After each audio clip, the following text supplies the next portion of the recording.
Darling, দিনে দিনে তোমার চেহারা সুন্দর হয়ে যাচ্ছে। তোমার চেহারা দেখে তো আমি মুগ্ধ হয়ে যাচ্ছি। শুধু আমি হবই, আমি রূপের যে চর্চা করি। শোনো, তুমি রূপচর্চা আরো করবা। তুমি আমার গার্লফ্রেন্ড। তোমার সোনু, পাউডার, মেকআপ, লিপস্টিক যত কিছু লাগে সব টাকা আমার কাছ থেকে নিবা। এ নিয়ে তুমি কোনো টেনশনই করবে না। ঠিক আছে যান, এখানে আর ভালো লাগছে না। চলো একটা খোলামেলা জায়গায় যাই, ওইখানে গিয়ে গল্প করি।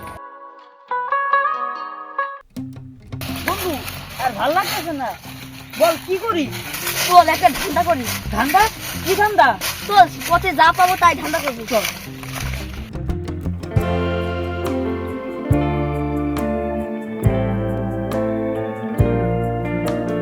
ডার্লিং, আমাদের প্রেমের বয়স তো অনেক দিন হয়ে গেল। চলো আমরা বিয়ে করে ফেলাই। তুমি তো এখনো ছোট, আর একটু বড় হো, তারপর বিয়ে করি। কি বলছো সব? এবারও তো তোমার কি হচ্ছে না? আর কত বড় হওয়া লাগবো? তুমি এত অস্থির হচ্ছে কেন? বিয়ে তো করবো, তাই না? ডার্লিং, আমি কি তোমার কোলে মাথা রাখতে পারি? আচ্ছা রাখো। দিদি দেখ, ওখানে কত সুন্দর রমণী মেয়ে বসে আছে। এই সাবধান, দেখ ওই মেয়েটার কোলে একটা ছেলে বসে আছে, নিশ্চয় ওটা ওর আপন কেউ। আরে দূর, ওটা কি আপন কেউ না, ওই মেয়েটার মনে হয় ভাগ্নি হতে পারে।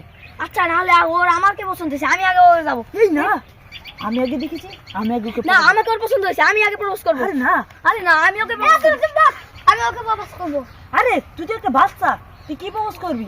চল এই, তিনজনে চল, যাই। চল, আমরা তিনজনে প্রপোজ। এই সুন্দরী, তোমাকে আমার ভালো লাগছে, আমি তোমাকে ভালোবাসি। কি বলে তুই? কেন, কি হয়েছে? তুই জানোস আমি কে? তুই কে? হয়তো তুই এর ভাগ্নিটা দেখতে পারোস। আমি ওর গার্লফ্রেন্ড।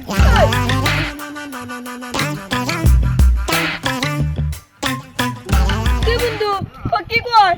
ও এটুক বাচ্চার নাকি এত বড় একটা গার্লফ্রেন্ড, আর আমরা নিশ্চয়ের মতো ঘুরি, একটা গার্লফ্রেন্ড পাই না। ভাগ এখান থেকে, ভাগ। আমার চোখের সাথে তোকে যদি না দেখি, ভাগ ভাগ ভাগ।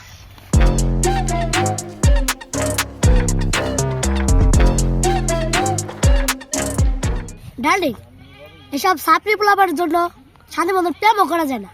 ঠিক বলছো, চল আমরা অন্য জায়গায় যাই। হ, চলো।